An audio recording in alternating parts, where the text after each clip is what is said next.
Բարև ձեզ, Երևան Today հարցազրույցի տաղավարում այսօր հյուրընկալել ենք 5 իրավապաշտպանների նախաձեռնության անդամ իրավապաշտպան Սերգեյ Հարությունյանին։ Բարև ձեզ, պարոն Հարությունյան, շնորհակալ եմ հարցազրույցի հրավերը ընդունելու համար։ Բարև ձեզ, ես նույնպես շնորհակալ եմ։ Պարոն Հարությունյան, ըստ էության բացառապես իշխանությունների եւ իրավապահ համակարգի հասցեին հնչեցված Facebook-յան քննադատության համար վաղ առավոտյան կալանավորվեց փաստաբան Ալեքսանդր Կոչուբաևը, ում դեմ գործողություններն ուղեկցվեցին իրավունքի կոպիտ խախտմամբ։ Կխնդրեմ մի քիչ մանրամասներ հայտնեք, մասնավորապես դուք նշել եք, որ շատ ծանր դատական նիստ է եղել։ Նախքան մանրամասները հայտնելը, ասեմ ձեզ, ինչ որտեղ կարելի ասել, ինչ որ առումով էս ամենը սպասելի էր, որովհետեւ հատկապես վերջին 5 տարիների ընթացքում մենք բազմիցս տեսել ենք, որ քաղաքական հետապնդումների բռնաճնշումների են ենթարկվել ընդդիմադիր հայացքներ ունեցող անձինք, ընդդիմադիր գործիչները, քաղաքական գործիչները։ Հաջորդիվ հատկապես վերջին 3-4 ամիսների ընթացքում մենք տեսանք, որ ոտնձգության սկսեցին ենթարկվել հոգևորականները, մասնավորապես սրբազան հայրերը, այս պահի դրությամբ ունենք 3 սրբազան կալանավայրում, առայժմ, բայց այդ առայժմ ասելով, ես ցավոք ոչ թե նկատի ունեմ, որ հուսով եմ, որ շուտապույտ դուրս կգան, չնայած հուսով եմ, բայց կարծում եմ, որ ցավոք սրտի սրբազանների կալանավորումները շարունակվելու է, բռնաճնշումները շարունակվելու է, որովհետև այդ ամենով հող է ստեղծվում հաջորդիվ եկեղեցու նկատմամբ ոտնձգությունների համար։ Այս ընթացքում այդ ամենից զատ մենք տեսել ենք բազմիցս լրագրողների նկատմամբ ոտնձգություններ,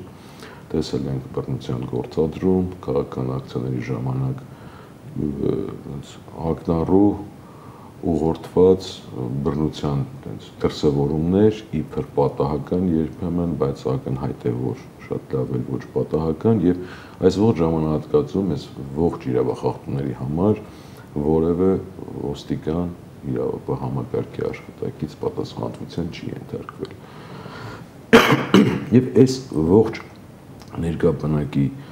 պարագայում, այս ողջ ստեղծված իրավիճակի պարագայում պարզ էր, որ կարելի ասել իրենց նյարդերին ազդում են իրավապաշտպանները, փաստաբանները, որոնք իրենց գործունեությամբ միշտ անշահախնդիր կերպով քաղաքական գործիչների, հոգևորականների խախտված իրավունքներով անձանց կողքին են եղել եւ պարզ է, որ պետք է արդեն այս մամլիչ մեքենան մոտենալ աստիճանաբար իրավապաշտպաններին, փաստաբաններին եւ այնինչ տեղի ունեցավ 3 ցայտուն դրան դրսևորումներ, որի մեջ ես իրականում մի քանի մեսեջ եմ տեսնում, մի քանի պատճառ եմ տեսնում։ Առաջի հերթին դրանով փորձ է արվում կարելի ասել վրեժխնդրության նույն Կոչուբաևի նկատմամբ իր որոշակի գրառման կամ որոշակի գործունեության համար։ Երկրորդը այս առիթը օգտագործելով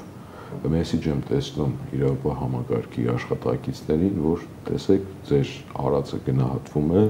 դուք պաշտպանված եք, շարունակեք նույն տեմպերով։ Երրորդ մեսեջը, որ ես այստեղ տեսնում եմ, դա իրավապաշտպաններին, փաստաբաններին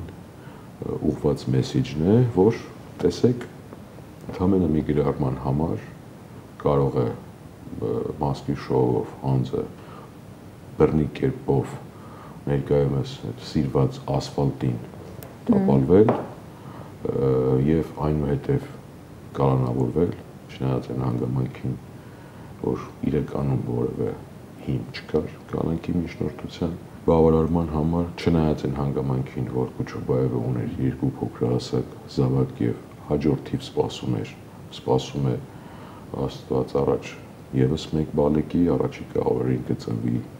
3-րդ բալիկը Կոչուբաևը, այսինքն այդ ամենով հանդերձ նա այժմ գտնվում է կալանավայրում եւ դա մեսեջ էր մյուս փաստաբաններին, մյուս հատկապես իրավապաշտպաններին, որոնք ցանկացած անարդարության իրավախախտման դեպքում կանգնած են եղել եւ հոգեվորականների, եւ քաղաքական գործիչների, եւ հասարակ անձանց կողքին։ Մենք բազմիցս կոնկրետ մենք 5 իրավապաշտպաններով նույնիսկ հեռուստատեսությամբ կամ ինչ որ լրատվականներով տեղեկանելով, որ ինչ որ անձի նկատմամբ իրավախախտում է տեղի ունենում իրավապահ համակարգը, ինչ որ մի ոտնձգություն է անում, մենք կարելի ասել շտապօգնության պես հասել ենք օգնության։ Եվ այս մեսեջը ուղղված էր այս փաստաբանական իրավապաշտպանական համայնքին, որ տեսեք հաջորդիվ կարող ես անել ձեր հետ պատահի, դուք էլ պաշտպանված չեք, եւ չորրորդ մեսեջը սրա այս ամենի համատեքստում, այս կոմբինացիոն քայլերի այն էր, որ վախի մթնոլորտ ել ավելի է խորացվում հասարակ քաղաքացիների ընդդիմադիր հայացքներ ունեցող անձանց մոտ, որ տեսեք, եթե իրավապաշտպանին կարող են գետին տապալել եւ տանել կալանքի 2 ամսով առանց պատճառների, բայց ձեզ ոնց կարող ենք տանել, դուք պաշտպանված չեք, ով պետք է ձեզ պաշտպանի, իրավապաշտպանները, իրենք անգամ պաշտպանված չեն։ Այսինքն այս կոմբինացիոն քայլով մի քանի խնդիր էր լուծվում, եւ ես վստահ եմ, որ այդ ողջ խնդիրների ոնց որ նպատակն էր, գլխավոր հիմնական նպատակն էր այն հաջորդիվ իրականացվող քայլերը, որը տեղի ունենալու մայրաթողի նկատմամբ եւ նաեւ հաջորդ առաջիկա ընտրություններից առաջ ել ավելի ընդգծված վախի մթնոլորտ ձևավորել։ Դուք նշեցիք, որ ուզում են այդ վախի մթնոլորտ ձևավորեն, բոլորին տանում են կալանքի եւ այդ կալանքի տանող դատավորները մեզ բոլորիս լավ հայտնի են։ Կան մի քանի ընտրյալ դատավորներ իշխանությունների համար, ովքեր միշտ տալիս են այդ կալանքի որոշումները, ինչպես օրինակ Մասիս Մելքոնյանը, նույն Ալեքսանդր Կոչուբաևին կալանք տված դատավորը, ով ոչ միայն հայտնի է քաղաքական գործերով կալանք նշանակող որպես, այլ նաեւ սպանության մեջ մեղադրողին ազատ արձակող։ Ինչ կարծիք ունեք, իրենք առհասարակ գիտակցում են, որ կարող է իրավիճակ փոխվել։ Կարծում եմ շատ-շատերը չեն գիտակցում, երևի թե որով են ապրում մեր հիմիկվա արդարադատության ոլորտում աշխատակիցներից, մոռանալով մի բան, մի կարևորագույն հանգամանք։ Նախ առաջինը ոչինչ հավերժ չէ եւ ամեն ինչ ունի սկիզբ եւ վերջ։ Եվ երկրորդը ներկայիս վարչախմբի համար չկան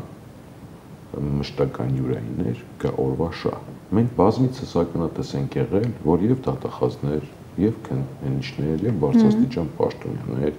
եւ դատավորներ, որոնք ամբողջությամբ նվիրված են եղել ներկայիս վարչախմբին, կորցրել են իրենց պաշտոնը, դարձել են անցանկալի անձ, նույնիսկ մեկ SMS-ի միջոցով կորցրել են իրենց կարգավիճակը եւ ոչ մեկ ապահովագրված չէ, որովհետեւ նորից եմ կրկնում, ներկայիս վարչախմբի գերնպատակն է պաշտպանել իրենց իշխանությունը եւ ընթացքում միշտ է լինելու են քաղաքության նոխազներ։ Ինչ վերաբերում է ձեր նշված դատավորին, գիտեք, այն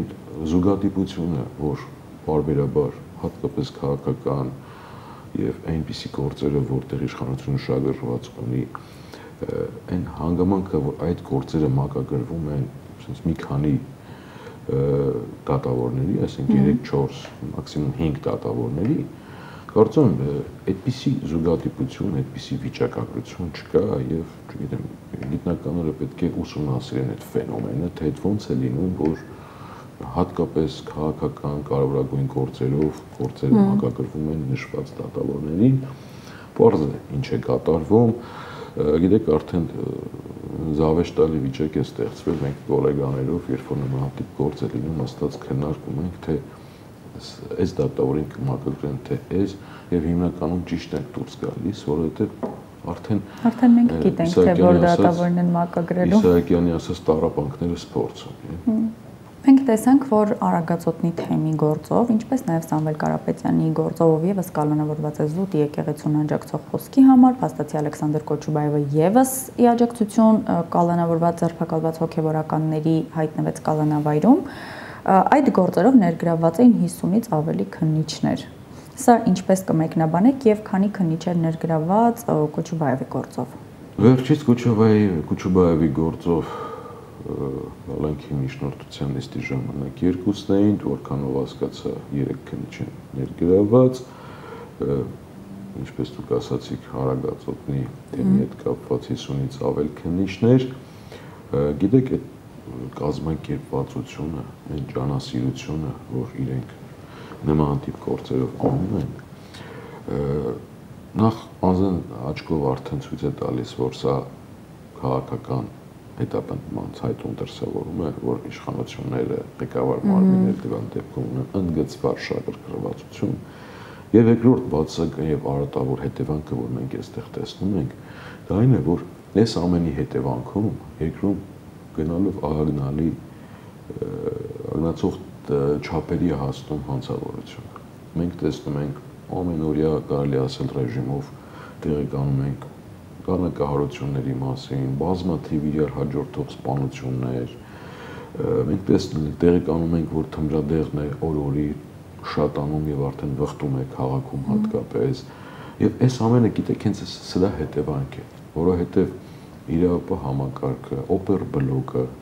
այսինքն նստած ուսումնասիրում է, թե Քոչուբաևը ինչ գրառում է արել, օպեր բլոկը նստած ուսումնասիրում է, թե սրբազանները իրենց խոհանոցում ինչ են խոսում կամ քրեակատարողականում խցում ինչ են խոսում երկու սրբազաններ եւ ներգրավված է ոչ իր կարևորագույն գործառույթով հանցավորության դեմ պայքարով, այլ ցավոք սրտի իրավապահ համակարգը ներգրավվել է հիմա ներկայիս իշխանությունը պահելու գործընթացին եւ դա շատ ցավալի է, որովհետեւ դրա հետևանքը քաղում ենք բոլորս, դրա հետևանքը քաղում ենք ամեն օր տեսնելով շատացող այդ սպանության դեպքերը, դանակահարությունները, բռնությունները, թմրադեղը, այլ հանցագործությունները, այդ ամենը հասարակ քաղաքացուց միջև յուրաքանչյուր պաշտոն բոլորը քաղում են այդ ամենը, բոլորը տեսնում են եւ բոլորը իրենց մաշկի վրա զգում են, որովհետեւ նորից եմ կրկնում, օրինակ ոստիկանական համակարգը հազարավոր ոստիկաններ յուրաքանչյուր օր ներգրաված են վարչապետի պաշտոնը զբաղեցնող անձին A կետից B կետ տեղափոխել։ Հրապարակի մոտակայքով քայլում ես, նույնիսկ, չգիտեմ, գիշերային կամ երեկոյան ժամերին 3-4 ավտոբուս ոստիկաններ նստած են մեքենա ավտոբուսների մեջ եւ սպասում են, որ կարող է ինչ-որ 3 անձ քաղաքական ակցիա անեն, որ իրանք գնան հրատապ կերպով կանխեն եւ բռնություն գործադրեն։ Եվ դրա համար, տեսեք, ոստիկանական համակարգի զգալի զանգվածը, հատվածը ներառված է այս գործընթացին, տեղափոխման, իրավապահ համակարգի, հատկապես օպեր բլոկը, հիմնականում իր ողջ ներուժով լծված է քաղաքական այս հետապնդումների գործընթացը ապահովելու, ընդհուպ մինչև Facebook-յան գրառումները կարդալու, եւ դրա քնչական մարմինները թողած իրենց գործերը, թողած իրենց հրատապ գործերը, անհրաժեշտ պարտադիր ջանասիրությունը սովորական գործերով ցույց չտալով 50 անց ներգրավել են, այսինքն գիտեք, պարզ է չէ, որ այս ամենի նպատակը քաղաքական է, պարզ է չէ, որ այս ամենի նպատակը ընդհանրապես մի անձի առօրյա քաղաքական ինչ-որ օրակարգն է, եւ որի հետևանքով ողջ համակարգից 50 քննիչ առանձնացվել են, որ ընդհանրապես Արագածոտնի մարզում մի հոտվածի հետ կապված մի դեպք քննեն, որ իբր մարդկանց բռնի ուժով տարել են ցույցերի, որը բարձր չէ որ դեպքն էլ իրենք ստեղծեն հանրայինի եթերում, որ հետո ուղարկեն քննելու։ Պասերով, չգիտեմ, ակնհայտ է էլի, որ կարելի ասել գիտակցված, որոշված, թե ինչ է խոսելու, խոսեց, այնուհետև հաղորդումը տրվեց, այնուհետև այս գործողությունները մենք օրորի իրավապահ համակարգում եւ մեր արդարադատության համակարգում հակում ենք ապրում եւ ցավալի է այս ամենին ականատես լինել որպես իրավաբան, որպես փաստաբան եւ նմանատիպ հենց դեպքերից էր իմ համար երեկվա Կալանքի միջնորդության նիստը, որը հետարքիր զուգադիպությամբ 24 փաստաբաններ ենք ներգրավել մեր գոլեգայի, մեր ընկերոջը, մեր աջակցությունը ցույց տալու համար, դա ավելի շատ որպես ըմբոստության վզում էր, որ մենք մեր գոլեգայի կողքին ենք, որովհետև միայն Ալեքսանդր Քոչուբաևը իր իրավունքները կարող էր միանձնյա լիարժեք պաշտպանել, բայց այստեղ խնդիրը գիտեք ինչու՞մն է, հետարքիր զուգադիպությամբ չեմ տեսել դեռևս մյուսների գրառումները, բայց ես տեսա, որ ես Վարազդատը Հարությունյան եւ Վահեն Եփրիկյան առանձին տարբեր ժամերից նոր քիչ առաջ գալուց էին նայում, իրարից տարբեր ժամերի գրառում էինք արել տարբեր, մենք բովանդակությամբ երեկվա նիստը բնութագրելով եւ երեքս էլ գրել էինք, որ երեկվա նիստը կյանքում չենք մոռանա։ Այսինքն այդպիսի նստվածք է մեր վրա թողել, հաջորդիվ կգա ժամանակ, երբ որ այս ամենի մանրամասներն էլ կբացվի, ամեն ինչ ունի սկիզբ ու վերջ, նորից ենք։ Հուսանք վերջը մոտ կլինի։ Հուսանք։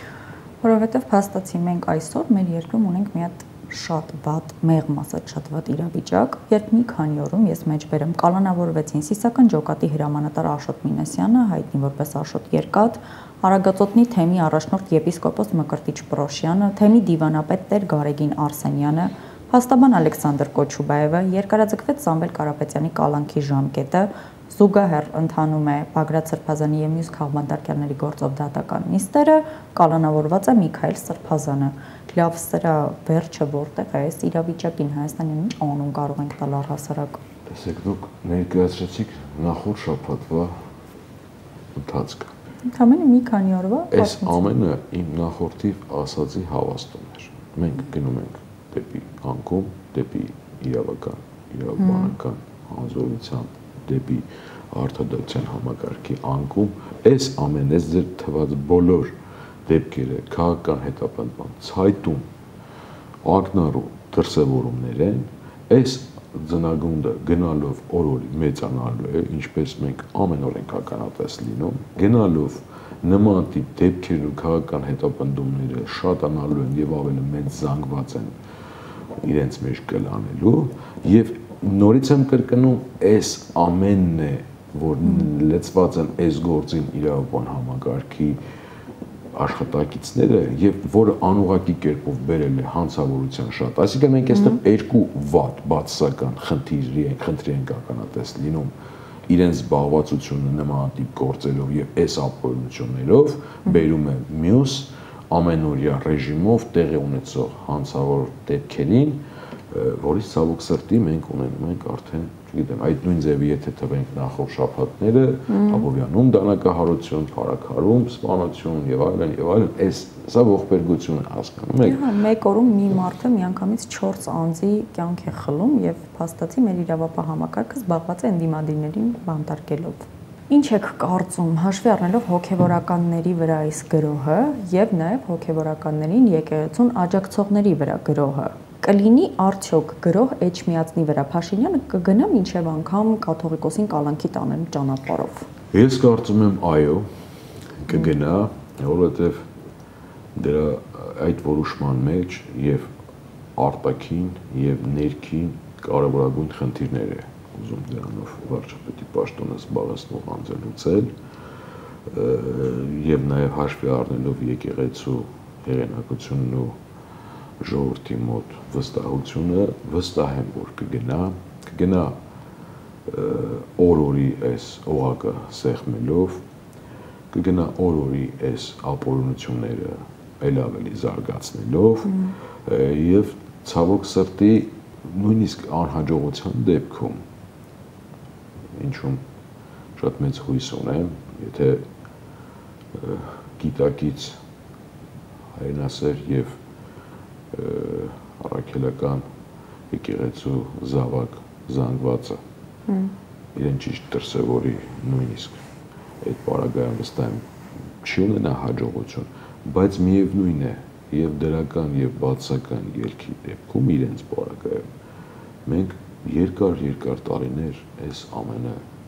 դեռ մեր մաշկի, դեռ մեր պետության, դեռ մեր արժե համակարգում այս հետևանքները կրելու ենք ու այս արժե համակարգային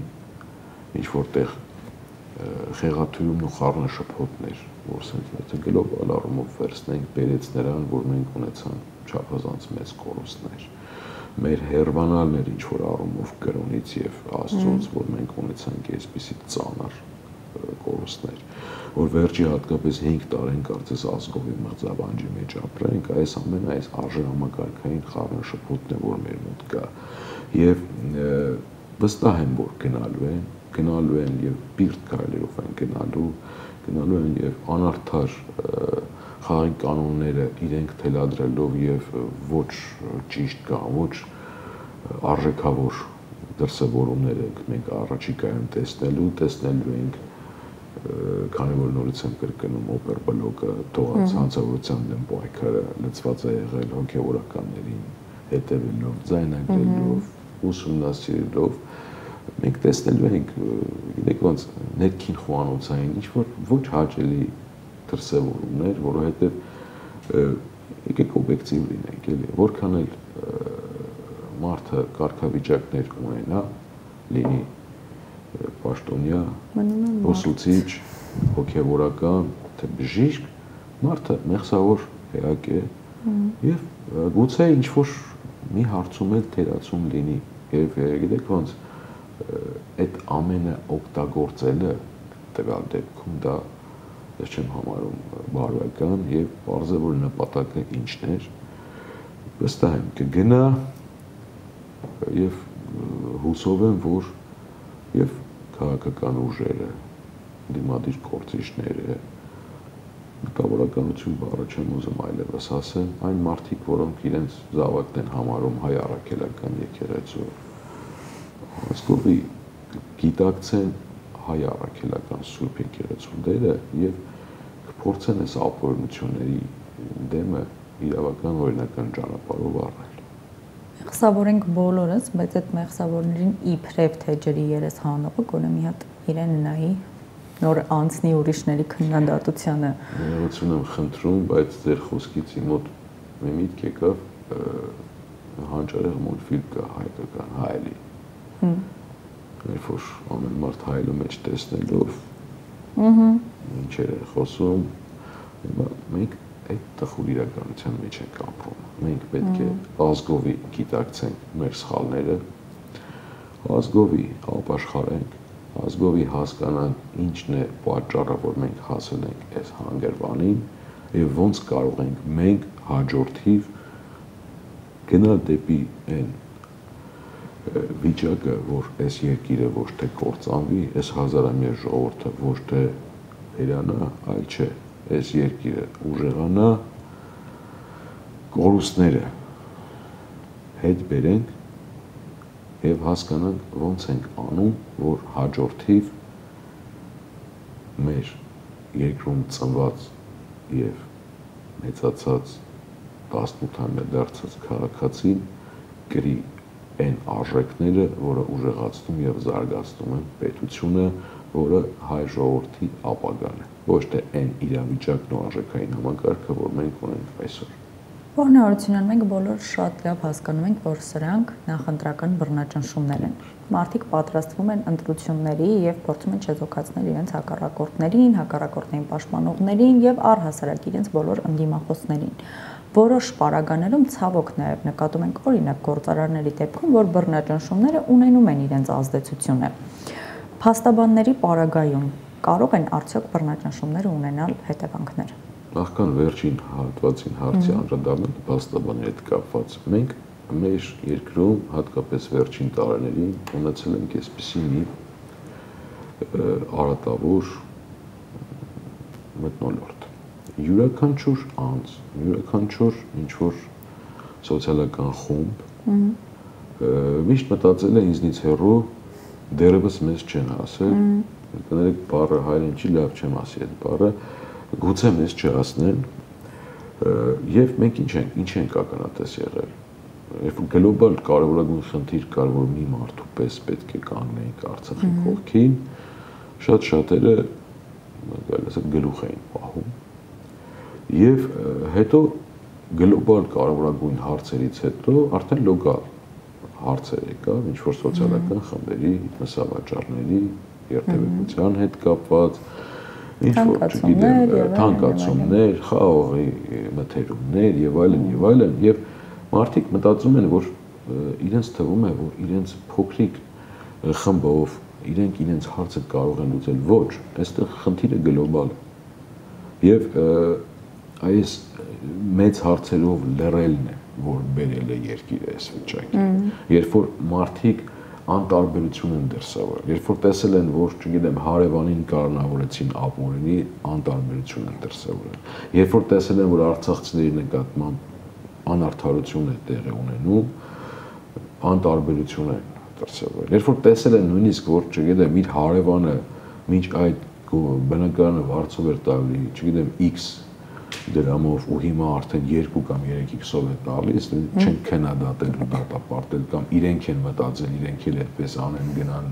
չգիտեմ, զոնքաչի տան ապրեն, բայց իրենք էլ այդպես 2-3 անգամ իրենց տունը ավել դա, այս ամենն են բերել սա, հասկանում եք։ Ու ես այդ խոսքը քանի օր անդադ մտքիս է գալի, Հանջարեղ Թումանյանը գկում գրելով կարելի ասել ինչ-որ առումով մեր ներկա իրավիճակը բնորոշել, որովհետև կարծես թե այդ վիճակում ենք, ես իմ խոսքը նաև բոլորին է վերաբերվում, եւ քաղաքական ուժերին, քաղաքական գործիչներին, յուրաքանչյուրին թվացել է, որ այն մեկին որ տարան իրեն չեն տանի, հետո իրեն տարան այն մյուսն է մտածել իրեն չեն, չէ, այդպես չի։ Եթե գիտեք ոնց մի քանի փայտ է, 1-2 փայտ է հնարավոր է ջարդել, փայտերի խուրձ հնարավոր չէ ջարդել։ Ու այդ խուրձն է դժվար։ Հենց մեր խնդիրն է անում է, որ այդ միասնականությունը չի եղել։ Յուրաքանչյուր խումբ, յուրաքանչյուր կուսակցություն, նույնիսկ հոգևորականների պարագայում ես իրավունք չունեմ ինձ համարելով հայ առաքելական Սուրբ Եկեղեցու զավակ քննադատելու կամ ես չեմ էլ ուզում կարծիք հայտնեմ, բայց ես կարծում եմ Բագրատ Սրբազանի պարագայում, եթե մի քիչ շատ ավելի եկեղեցական համայնքը ավելի ընդվզում ցույց տար, ավելի անարդարության դեմ քննադատական եւ ինչ որ քայլեր ցույց տար, գուցե Միքայել Սրբազանը չկարանավորեր։ Իսկ եթե Միքայել Սրբազանի պարագայում մենք թեկուզ ազգովի նաեւ եկեղեցու օրդորով մի քիչ ավելի կանգնած լինեինք Միքայել Սրբազանի կողքին, գուցե Մկրտիչ Սրբազանը կառավարված չլիներ։ Ու այս process-ը, որ sense օր-օրի գնում է դեպի Էջմիածին, դա գուցե կանխված կամ գոնե առայժմ կանգնած լիներ։ Չէ, մենք ու այս խնդիրը հիմա բախվել է մեզ, փաստաբաններից, իրավապաշտպաններից, ու մեզնից յուրաքանչյուր փաստաբան, յուրաքանչյուր իրավաբան, ես էլ իմ գրառման մեջ էլ սոցցանցում, Facebook-ում ասել եմ, որ եւ խնդրանքս իրավաբանական, փաստաբանական համայնքին, որ բոլորս միասնական լինենք եւ աջակցենք Կոչուբաևին եւ նաեւ գիտակցենք, որ այս ուխտը կարող է յուրաքանչյուրի դրանը չոքել։ Ու նաեւ հանրությունը պետք է հասկանա, որ գիտեք ոնց փաստաբանը տվյալ դեպքում իրավունքի տեսանկյունից բժիշկն է։ Կոպիտ ասած, եթե ձերբակալում են բժիշկներին, հաջորդիվ հիվանդները, առողջական խնդիրներ ունեցողները բուժման հնարավորություն չեն ունենալու։ Հիմա տվյալ դեպքում սկիզբ է դրվում բռնաճնշումների փաստաբանների նկատմամբ։ Եթե սա փաստաբանական համայնքի կողմից հավուլ պատժաճի չդատապարտվի եւ քայլեր չձեռնարկվի այս խնդիրը բարձրաձայնելու եւ կանխարգելելու, սա շարունակականություն է ունենալու եւ այդ շարունակականությունն ավելի բիրտ է լինելու, ավելի ապօրինի է լինելու։ Ինչ-ինչ մի 4-5 դատավոր կան, հերթով կմակագրվի, հերթով կալանքները կտան։ Դրա համար ես կարծում եմ, որ այս անգամ գոնե մեր համայնքը պետք է այս հարցին մի քիչ ավելի գիտակցված մոտենալով նախորդ արատավոր փորձը հաշվի առնելով գիտակցի, որ նորից եմ կրկնում, այս ուխտը յուրաքանչյուրի դրանը կարող է չոքել, ոչ ոք ապահովագրված չի, եւ եթե երկրում ապօրինությունների եւ հետապնդումների, բռնաճնշումների մթնոլորտ է, ապա յուրաքանչյուրը կապ չունի մասնագիտական գործունեությունը, լինի իրավաբան, բժիշկ, թե չգիտեմ, տաքսիստ, բոլորը խոցելի են։ Բոլորը խոցելի են եւ գիտեք, զարմանալու բան չկա, այսպես են ստեղծվում բռնապետությունները։ Գերմանիան էլ 30-ականներին այսպես ստեղծվեց։ ԽՍՀՄ-ի 30-40-ականներին այս էր վիճակը։ Իտալիայում նախորդ դարի գելիկեսերին, Իսպանիայում, բայց մեկ էլ մի բան է պետք հիշել։ Այս բռնապետություններից ոչ մեկը հավերժ չի եղել։ Եվ ոչ մի բռնապետ հավերժ չի կառավարել։ Եվ նաև պետք է հասկանալ, եւ այն մարդիկ, որոնք այսօր ուղնուծուծով ստրկամտորեն sense ծառայում են, այդ ծառայամիտ մտածելակերպով պետք է հասկանան, ախր տեսականորեն հնարավոր է չէ՞ որ վաղ թե ուշ պատասխանատվության ենթարկվեն ապօրինություն անելու համար։ Լավ, ի՞նչն է խանգարում պարզ արժանապատիվ են սպայի ուսադիրները կրելով անել այդ գործը առանց ապօրինությունների։ Երեք եթե 4-5, այսինքն նույն բաժնից, նույն վարչությունից 4-5 քննիչ օրինակի համար հրաժարվեն ապօրինություն անել, չեն կարող բոլորին հեռացնել, հասկանում եք։ Այդ խնդիրը մեր հենց այդտեղ է, որ միշտ հայտնվել են ցավոք սրտի եւ նախորդ դարում մեծ ռեպրեսիաների ժամանակ եւ վերջին 30 տարիների ընթացքում, պես չէ որ սա նոր հայտնվեց, միշտ էլ եղել է, պարզապես վերջի տարիներին մեծ ահագնացող ընդգծված թափ է հավաքել։ Միշտ հայտնվել են մարդիկ, որոնք հանուն անձնական շահի գնացել են կեղծիքի, բռնության, ինեմ ծեծի, արջի ծառայություն մատուցելով երբեմն միտինգ ցրելու, երբեմն չգիտակցելով, որ արածը ոչ բարոյական, ոչ իրավական, առաջի հերթին բարոյական ոչ մի սահմանների մեջ չի մտնում, չգիտեմ, զոհվածի ծնողին հարշ են տվել։ Մենք այսօր ունենք զոհվածի ծնող կալանավոր ազատազրկված, ընդամենը ինչի համար ջուր լցնելու, հասկանում եք, ես մեղադրում եմ, իրականում անկեղծ մեղադրում եմ, չեմ ընդունում այն արդարացում, որ տուն ենք պահում, կարամ համատականներ անցկացնել, որ հաստատ դուր չի գա շատերին, երեք առաջի հերթին պատիվն է ու դրա դեպքում սպայի պատիվն է, երկրորդ հերթին, եթե ոչ առաջի, առաջի հերթին հայրենիքն է եւ յուրաքանչյուրը պետք է հասկանա քննիչը, դատախազը, չգիտեմ, բժիշկը, ոստիկանը, ուսուցիչը, փաստաբանը, իրավապաշտպանը իր այսօրվա արածի պտուղը քաղելու է իր երեխան այն ստեղծված մթնոլորտի, այն շարունակվող երկրում, որում իր երեխան է ապրել։ Կարող մենք չլինենք, բայց այն քայլերը կամ այն անգործությունը, այն համակերպողականությունը, որ շատ-շատերը անում են, դրա պտուղը իրենց երեխանը քաղելու։ Եթե 90-ականներին, 2000-ականներին շատ-շատերը շատ հարցերում չհամակերպվեին, ըմբոստ լինեին, դատապարտեին, քննադատեին, այսօր չէր լինի այդ բանը, այս վիճակը, որտեղ իրենց երեխաներն են ապրում։ Շնորհակալ եմ, պարոն Հարությունյան։ Հուսամ, այս վիճակը շուտ կավարտվի։ Հուսանք։